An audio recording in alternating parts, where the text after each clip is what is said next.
Meus irmãos, graça e paz a todos. Estamos aqui para mais uma super dica de leitura. Essa semana foi corrida, não deu para gravarmos a série de exposições que estamos fazendo da Carta aos Romanos. Também não deu para gravar a série de exposições que estamos fazendo no livro dos profetas menores.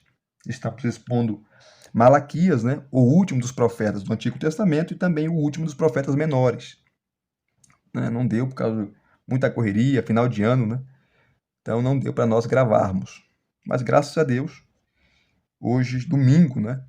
Nós tivemos um tempo aí disponível. Estamos aqui fazendo esse review para vocês dessa obra monumental do Joaquim Jeremias, Palavras Desconhecidas de Jesus. Nós apresentamos aqui a Jerusalém no tempo de Jesus, que é excelente dele. Nós apresentamos aqui também Estudos no Novo Testamento, que também é dele, uma obra monumental, e agora essa obra aqui. Mas ele, Joaquim Jeremias, tem outras obras, como As Parábolas de Jesus, que é uma fonte de consulta. Qualquer livro que você for estudar de parábolas, você for ler qualquer escritor sobre parábolas, você vai ver na bibliografia as obras, ou essa obra do Joaquim Jeremias, né, sobre parábolas, lá como fonte de pesquisa que o escritor ou autor da obra foi consultar. E Joaquim Jeremias, que para quem não conhece, ele foi um teólogo luterano, alemão, tá? Um professor universitário, professor de Novo Testamento, um dos grandes eruditos em Novo Testamento, principalmente nos evangelhos, né? No contexto ali histórico, cultural dos evangelhos. Ele nasceu no dia 20 de setembro do ano de 1900, em Dresden, na Alemanha, e faleceu no dia 6 de setembro de 1979, em Tübingen, na Alemanha. Tá? Se formou na Universidade de Leipzig. Foi um grande erudito, um dos grandes doutores aí do século passado, e deixou a sua marca, deixou aí o seu legado com as suas obras. Você vai encontrar aí também várias obras dele, vou fazer aqui de graça, propaganda, né? Na editora Paulus. Inclusive, a Academia Cristã tinha uma parceria, não sei se tem ainda, né? Com a editora Paulus. E agora, essa obra aqui foi uma parceria da editora Academia Cristã com a editora Efatá. Tanto que está com a nova capa, né? Está com a nova capa. Você pode procurar aí no estante virtual, na Amazon ou até na Mercado Livre. Você vai encontrar essa obra aqui com uma capa diferente. Essa é a nova capa. Tá? Essa é a nova capa. E abrindo aqui para vocês, mostrar para vocês o sumário, né, rapidamente, explicar para vocês o que ele vai tratar de fato nessa obra. E só um detalhe importante aqui, queridos. A primeira edição dessa obra foi lançada em 1948. Então já fazem 72 anos. Em 1948. Em 1951, ela passou por uma revisão. Tá? Ela passou por uma revisão. Algumas coisas foram acrescentadas. Tá? Só um detalhe. E aqui é interessante, ó, né? Que é o prólogo, a terceira edição. Só ler uma pequena parte aqui para vocês verem, né? Ó, esta terceira edição, que é a primeira, como eu falei, é datada de 1948, sendo revisada em 51, havia estabelecido uma dupla tarefa. Em primeiro lugar, tinha que incorporar o novo material, sobretudo o Evangelho de Tomé. Por isso que foi revisada em 1951. E também as tradições sírias, as quais ainda não haviam sido consideradas. Por este motivo, teve que se refazer toda a primeira parte, que agora pretende oferecer uma visão de conjunto sobre o material referente aos ágrapas.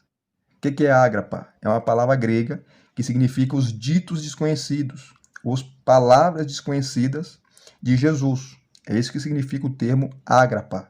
E é disso que o livro vai tratar. Tá?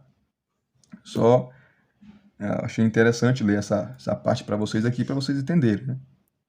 Então, essa terceira edição, assim como a segunda edição, né, foi revisada e ampliada, essa também foi. Por quê?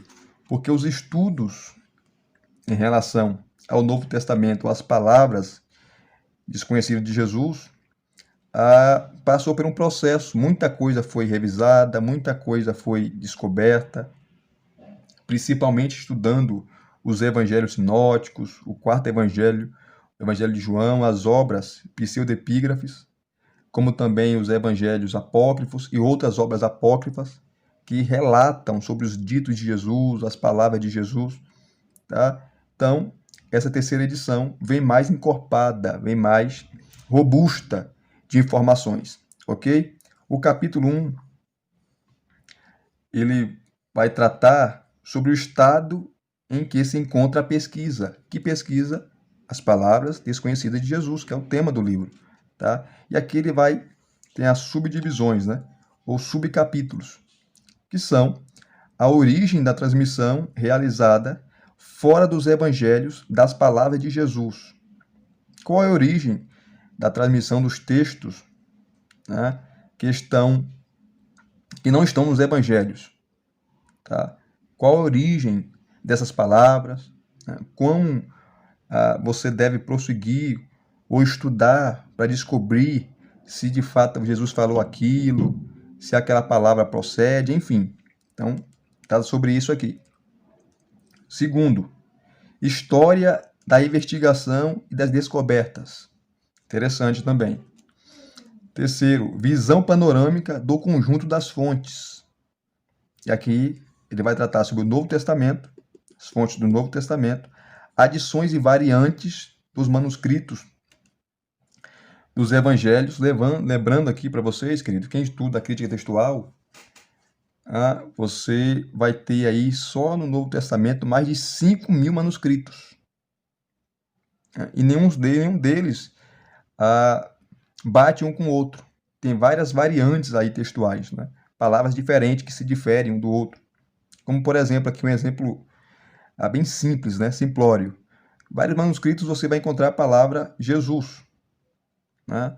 Jesus. Mas em outros manuscritos você vai encontrar a palavra Senhor, né? E assim sucessivamente. Estou dando aqui um exemplo básico, bem básico mesmo. E os estudiosos debruçam, né, sobre essas questões para estudar. E Joaquim Jeremias foi um desses, né, estudiosos que se debruçou sobre essa questão. Então aqui ele vai tratar sobre adições e variantes dos manuscritos dos evangelhos, só dos evangelhos, tá? Terceiro, evangelhos apócrifos e outros escritos apócrifos. Só para esclarecer, para quem não conhece o termo apócrifo, apócrifo, de uma maneira geral, tá? Geral, simplória, significa não inspirado. Um livro não inspirado. Como o Evangelho de Tomé, o Evangelho de Pedro, o Evangelho de Paulo, tá? Milhares aí de evangelhos que foram escritos sobre Jesus, sobre a sua infância, como por exemplo, o Evangelho de Tomé, fala sobre a infância de Jesus. Outros evangelhos também vai tratar que Jesus era um prostituto, que ele casou, inclusive casou com Maria Madalena, teve filhos, que ele não era Deus, que ele não era divino, que ele era um homem comum, era um homem normal, que foi adotado por Deus, tá? Após o seu batismo. Outras fontes falam que ele foi adotado por Deus, né, depois da sua morte. Enfim, esses evangelhos apócrifos, né, tratam sobre isso.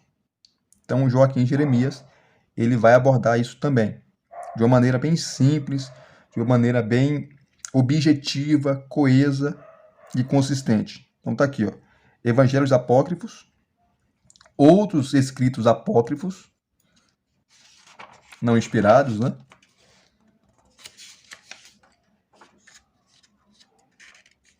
Deixa eu pegar aqui. Só concluindo aqui, ó. Então ele vai falar sobre apócrifos e outros escritos apócrifos. Continuando, ele vai trabalhar aqui também os pais da igreja, tá? Os pais da igreja até o ano 500. até o ano 500. Que eles falaram, como ele vai citar aqui, fazer citações dos pais da igreja, que são aqueles que estiveram bem próximos, né, dos apóstolos, né, que é uma fonte confiável, o que os pais da igreja falaram acerca do assunto. Depois aqui nós temos textos litúrgicos e ordenações eclesiásticas. Depois, revelações e hinos gnósticos. Lembrando que o gnosticismo foi uma seita que quase acabou com a cristandade. E nós vemos hoje, né, até hoje, os efeitos do gnosticismo. Tem muita gente aí pregando as doutrinas heréticas do gnosticismo e não sabem. Não sabem. Então ele vai falar aqui revelações e hinos gnósticos, né? Existiam vários tipos de gnosticismo, ou de gnósticos, vários, tá? Mas em suma, eles negavam a divindade de Jesus, né? Alguns grupos deles negavam até a ressurreição de Jesus, negavam que Jesus tinha um corpo físico, né? Jesus não era humano, ele só tinha uma aparência humana, tá? Como se fosse um fantasma, né? Mas não era humano. Enfim, existiam várias ramificações do gnosticismo. Continuando, o Talmud fala, autores maometanos, tá? E aqui encerra-se a primeira parte do capítulo 1, né? Depois aqui a quarta parte, exame do material. Palavra do Senhor inventadas com caráter tendencioso. Modificações tendenciosas das palavras do Senhor, invenções lendárias, atribuições equivocadas sobre as falas de Jesus. Atribuições equivocadas, atribuições motivadas. Desculpe aqui o barulho, porque às vezes fica passando moto aqui na rua e por isso que às vezes eu não gravo, né? Porque é muito barulho aqui a rua. Então desculpe aí pelo barulho, tá?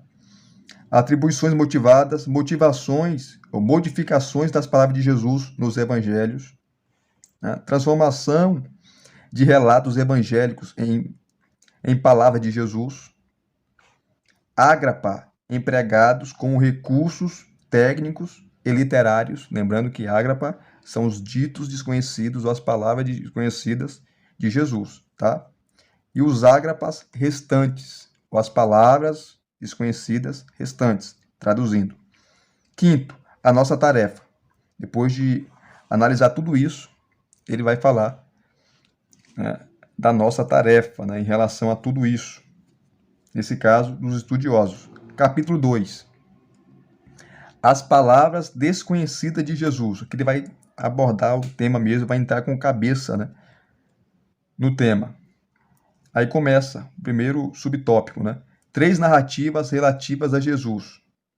Primeira, a do jovem rico, a altercação de Jesus com um fariseu, chefe dos sacerdotes no átrio do templo. O homem que trabalhava no sábado. Então ele vai falar dessas 3 narrativas relativas a Cristo Jesus, né? Citando ali os evangelhos. Segundo subtópico, palavras apocalípticas de Jesus. Ele vai tratar sobre a seriedade do seguir. Todos devem passar pela atenção, o anúncio das divisões, uma chamada de advertência diante do perigo supremo, o Senhor voltará, a advertência está preparado. Jesus cita ali, você pode pegar Mateus 24, Lucas 21, Marcos 13, capítulo 5 de João, que ele fala da ressurreição final dos mortos. Enfim, ele vai tratar sobre isso. As palavras apocalípticas de Jesus. Outra aqui, ó. Terceira subdivisão do capítulo 2. A atividade de Jesus, a parábola do grande peixe. O segundo aqui, não entender. Interessante também. Deixa eu correr aqui que eu quero ler para vocês algumas coisas aqui. O modo de vida dos discípulos. A irmandade verdadeira, sede dos gentes, cheios de confiança. O Pai tem cuidado. uma palavra sobre a oração, exortação para a sobriedade espiritual, andai com cuidado. O quinto vai tratar do apêndice aqui, né? O apêndice, que é o acréscimo. Apêndice é um acréscimo. A presença do Senhor, o mundo é uma ponte. Terceiro capítulo e último, né? É a importância das palavras dispersas do Senhor para o estudo dos evangelhos. Aqui está o índice de autores e índice dos textos bíblicos. São 215 páginas, né? Não é um livro grande, é um livro pequeno, mas é um livro que tem muito conteúdo, tá? Tem muita informação aqui para você estudar, para você pesquisar, para você ler. Ok? Deixa eu pegar aqui só esse termo aqui, ó. Capítulo para ler. Cadê? Aqui, ó, capítulo 1, subtópico 3. Visão panorâmica do conjunto das fontes. Está na página 37. Deixa eu pegar aqui rapidinho para vocês verem. Aqui, ó. Visão panorâmica do conjunto das fontes. A seguinte visão panorâmica do conjunto das fontes abrangerá também aqueles ágrapa, que é os ditos desconhecidos de Jesus, só reiterando o que significa ágrapa, que foram escritos como palavras do Senhor glorificado, pois os textos nos quais encontramos palavra de Jesus extra-evangélicas não têm com frequência interesse em distinguir entre as palavras do Jesus terreno e do glorificado. Lembrando que quando você vai estudar sobre o Jesus histórico, tá? Eles não lidam com Jesus Deus, Jesus divino, mas é a busca do Jesus um homem, humano, tá? Que escreveu, muitos livros foram escritos sobre essa questão, né? O Jesus histórico, e nunca chegaram no consenso dos estudiosos, dos eruditos. Que tal? Novo Testamento. A fonte mais antiga que nos dá a conhecer as palavras de Jesus não contidas em nossos 4 evangelhos é o próprio Novo Testamento. Nas palavras de despedida de Paulo em Mileto aos presbíteros de Éfeso, segundo o relato dos Atos dos Apóstolos, que Lucas escreveu, né, cita-se como conclusão uma palavra de Jesus, que não está nos evangelhos, ou que os evangelistas não escreveu, não colocou. Está ali nos versículos 20 e 35, né? De Lucas, se não me engano é Lucas capítulo, se não me engano é Atos capítulo 20, né? Atos capítulo 20, que Paulo se despede ali dos cristãos de Éfeso. Aqui ele vai falar, se neste caso concreto é indiscutível a existência de um agrapão dessas palavras. Em outros lugares, isso não é tão claro. Em suas cartas, o apóstolo Paulo remete 4 ou 5 vezes às palavras de Jesus. Aqui está os textos, Romanos 14, 14, 1 Coríntios 7, 10, né? 9, 14, 11, 24, enfim. As 3 passagens de 1 Coríntios têm correspondência nos evangelhos, como Marcos, está aqui o texto, não vou ler para ganhar tempo, Mateus e Marcos de novo, né? Portanto, não são ágrapa. Pelo contrário, é mais difícil julgar Romanos 14, 14, né? Fala assim, se estou convencido no Senhor de que nada é impuro em si mesmo, somente para aqueles que creem impura uma coisa, para esses é impura. Em primeiro lugar, é muito provável ainda que não plenamente seguro que a mudança, né, que a mudança, se estou persuadido no Senhor Jesus Cristo, no Senhor Jesus, indica que Paulo introduzirá algumas palavras do Senhor. Se tal é aqui o caso, e em seu favor está entre outras coisas que Paulo se refere frequentemente, inclusive, sem fazer menção expressa às palavras de Jesus. Quando Paulo fala assim, não digo eu, mas o Senhor. Paulo está se remetendo às palavras de Jesus, tá? As palavras de Jesus. Quem está dizendo é o Senhor, não é eu. Em outras palavras, ele fala, quem diz é eu, Paulo, não o Senhor. Então, são palavras ou ditos de Jesus que não se encontram nos evangelhos, mas você vai ler nas cartas de Paulo, Pedro, enfim. Continuando aqui. Deixa eu continuar aqui. Adições e variantes dos manuscritos dos evangelhos. Aqui uma variante, uma palavra muda, né? No texto, você pega a mesma palavra, o mesmo texto, em outro manuscrito, vai mudar, muda muita coisa. Às vezes é difícil você reconstruir esse texto, tá? Há muita discussão na academia, entre os teólogos, enfim. Adições e variantes nos manuscritos dos evangelhos. Como segunda fonte dos ágrapas, dos ditos de Jesus, das palavras de Jesus, deve-se mencionar os antigos manuscritos do Novo Testamento. Em alguns deles encontramos isoladamente palavras de Jesus que faltam na maioria dos manuscritos. Em primeiro lugar, devemos mencionar uma história referente a Jesus, tirada do Evangelho de João, e dos aforismos de Jesus tirados do Evangelho de Lucas, que originalmente não formavam parte dos citados evangelhos, mas nos antigos manuscritos e nas versões antigas e modernas da Bíblia se estenderam de tal maneira que se tornaram-se mais uma parte do correspondente evangelho. Interessante isso. Que a questão aqui, se trata do parágrafo da mulher adúltera, que aparece em João, capítulo 7, né, e vai do versículo 53 até o capítulo 8, versículo 11. No livro, o comentário de D.A. Carson, de João, aquele excelente comentário que é considerado, né, o melhor comentário de João, do Carson, ele vai falar que esse texto da mulher adúltera, esse texto da mulher adúltera não fazia parte, ou não faz parte, do Evangelho de João, mas foi enxertado, foi acrescentado.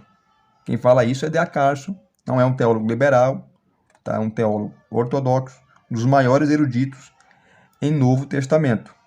Tá? E o que Joaquim fala aqui, Joaquim Jeremias, ele corrobora. Não fazia parte. João não escreveu sobre isso. Isso foi enxertado, ou foi colocado. Ok? Deixa eu continuar aqui. Ele vai falar sobre os códex. Isso aqui é uma parte mais para quem gosta de crítica textual, né? Para quem estuda a crítica textual, esse tema aqui, né, ou esse capítulo em si, é excelente. Aqui, Evangelhos apócrifos e outros escritos apócrifos. Evangelhos apócrifos. Como já dissemos anteriormente, junto com os evangelhos canônicos, e depois deles surgiram toda uma série de outros evangelhos, que foram mais tarde declarados apócrifos pela Igreja, não inspirados, né? Alguns dentre eles pertencem a um gênero literário, vinculado ao dos evangelhos sinóticos. Deste tipo de escritos procedem os fragmentos. Aqui tem os fragmentos. Nomes complicados de se pronunciar. Que não podem ser ligados com nenhum dos evangelhos que hoje conhecemos. Mas, sobretudo, temos que contar, neste ponto, com dois evangelhos judeus cristãos, a saber, o Evangelho dos Nazarenos e o Evangelho dos Ebionitas, que foi uma seita, né? Uma seita aí que deu trabalho para a igreja. Continuando aqui, nos quais, precisamente ainda, nas palavras de Jesus havia entrado muito material extracanônico.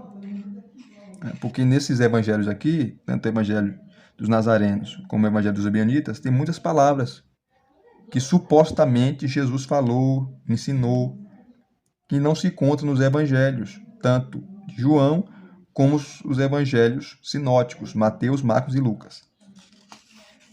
Então é muita informação que ele traz, queridos, muita coisa boa que ele traz aqui. Ele vai falar sobre outros escritos apócrifos,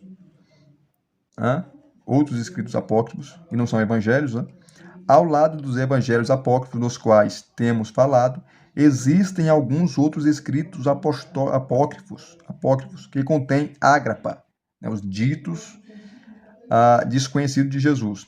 Como, por exemplo, a lenda de Abigar, na qual se descreve um intercâmbio epistolar entre o Jesus e o rei de Edessa, né, que é Abigar, e a epístola Apostolorum, contendo o diálogo de Jesus com os discípulos depois da ressurreição. Né? Encontra-se, além disso, ágrapa, os ditos de Jesus, na epístola apócrifa de Tito. Né? Só ia me esquecer aqui, queridos, está aqui ó, embaixo, as notas de rodapé, que são excelentes, tá? Leiam as notas de rodapé, que são excelentes.